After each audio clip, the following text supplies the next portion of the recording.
Okay, who would you like to take up now? Is Rebecca Stewart there at the Greenland County Courthouse? She is. All right, let's take her up next. Ms. Stewart, if you'll come up closer to the screen, please. We're on the record in 2023 TR 381, State of Kansas versus Rebecca Ann Stewart. Paul E. Dean for the state, Richard Paul for the defendant, who also appears in person. And Mr. Paul, what announcements do you have on her? Judge, you set this. We pled her, and then you ordered her jail time, and she was supposed to be bringing her work schedule in today to schedule her time. Wow. From the very start, Rebecca is already stacking up excuses. She claims she just started a job and can only do Thursdays and Fridays. But this isn't about a work shift, it's a 30-day jail sentence she's supposed to serve. The judge pushes back immediately. He's heard this routine far too many times before. Ma'am, I just started working. They told me that the days that I could get off is on Thursdays and Fridays. But I have to go to orientation tomorrow. What do you mean you just started working?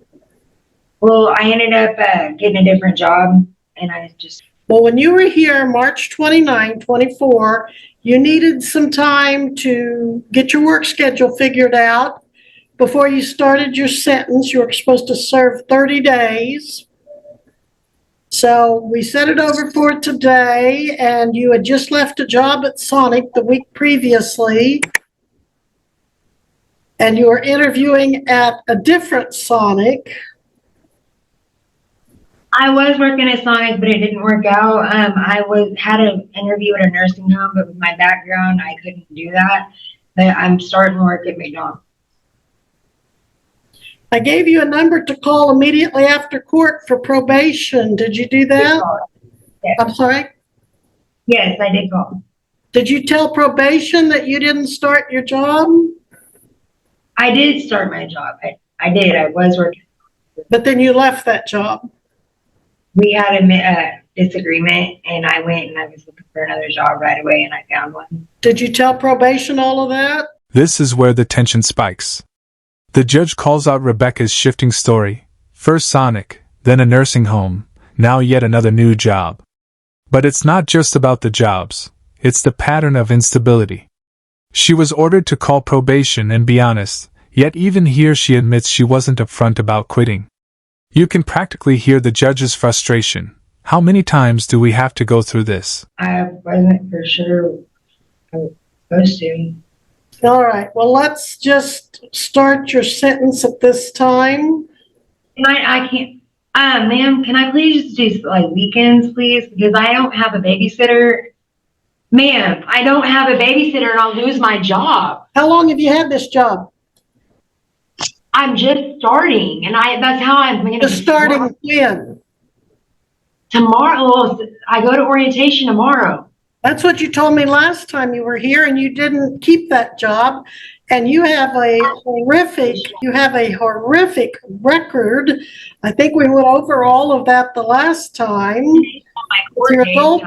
With your adult history beginning in 2016 and remaining heavy right up to this case, other than I think you may have had a stint of time to serve in there, but you've had everything, including drugs, burglary, theft, traffic. I'm changing my life around. I'm just asking if I can do weekends.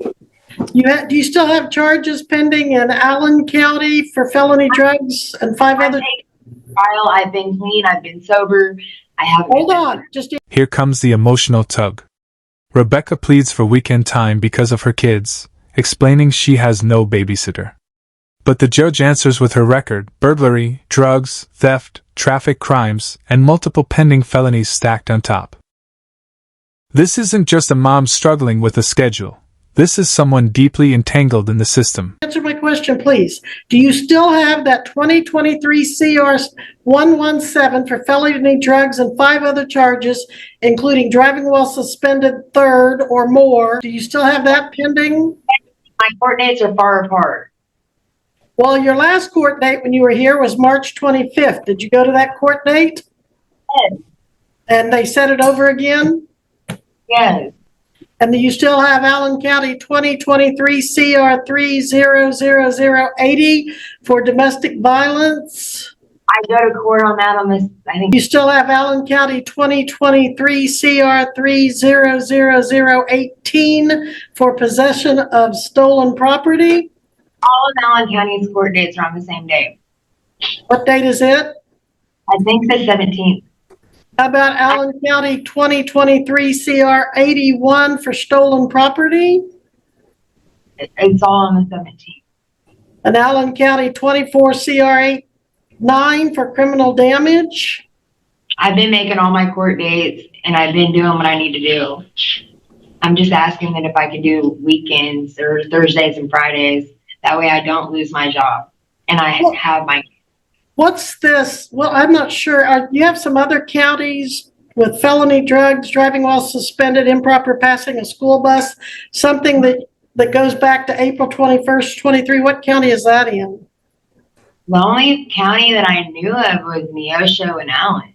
Okay, Neosho would probably be the NO. Okay, and that's still pending? Yeah, they've set my court date so far apart on that. The driving while suspended, third or subsequent, and improper passing of a school bus, that's pending? Yeah. And let's see, you got out of prison after 4 years in 2022, and all of that plus our case have been incurred since you were let out of prison. It's almost painful to watch. Rebecca swears she's clean, sober, and working to turn her life around, but the judge reminds her she's been out of prison less than 2 years and already piled up a fresh string of charges. It's a heartbreaking glimpse of the cycle. The system keeps offering chances, but she keeps sliding back into trouble. In 22, right? Yeah. And I sentenced you to 6 months in jail to serve 30 days and then report to probation for the balance of the year. Ma'am, I swear I won't drive no more and I will get my life turned around if I can just do Thursdays and Fridays. Well, you told me you haven't kept your word to me because rather than put you in jail the last time, you said you'd left your job at Sonic a week ago and you had an interview the next day. And so I took into, you told me that you had your 2 children living with you. Who did they live with while you were in prison? My mom, and she has lung cancer. Yeah, that's what you told me last time, and you said she's not able to watch them, right? Well, I've given you since March 29th to get this all worked out, and you've changed jobs. You apparently haven't gotten a babysitter because you say you need weekends. I have a babysitter on Thursdays and Fridays. I'm going to just order that. Now it gets real. The judge reminds Rebecca that while she was in prison, her kids lived with her mother, who's battling lung cancer. Rebecca is asking for mercy, but the judge has to weigh compassion against reality. She's had chance after chance, broken promise after broken promise. And in this moment, you can see him deciding that enough is enough. Your 30-day sentence, and then I'll give you parole for the balance of the year. So, Missy, can you have a deputy go ahead and take her in? I'm not fucking doing it. Hey, I'm here. Right. I'm not doing it. All right, take her into custody, please. This is the dramatic climax. The judge orders 30 days, and Rebecca outright refuses custody. She tries to walk out, declaring, "I'm not doing it." That's open defiance, in live court, forcing deputies to step in. It's the raw collision of excuses and accountability, human drama boiling over in the courtroom. Hey.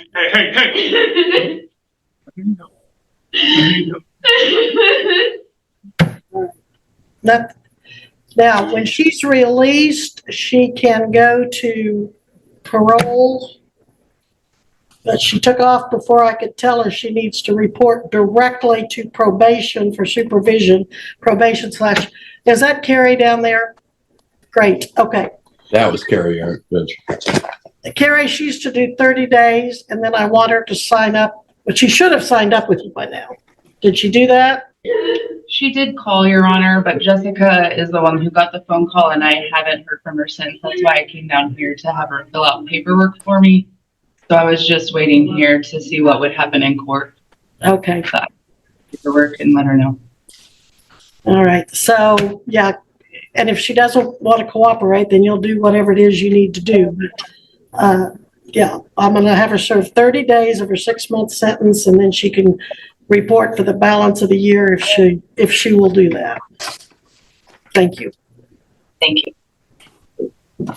And for the record, that was Carrie Seeley. In the end, the judge regains his calm, setting probation terms for after the 30 days. But the damage is already done. This case lays bare the clash between personal struggles, kids, jobs, survival, and a justice system that won't bend under the weight of a long record. It's sad, it's frustrating, and above all, it's real.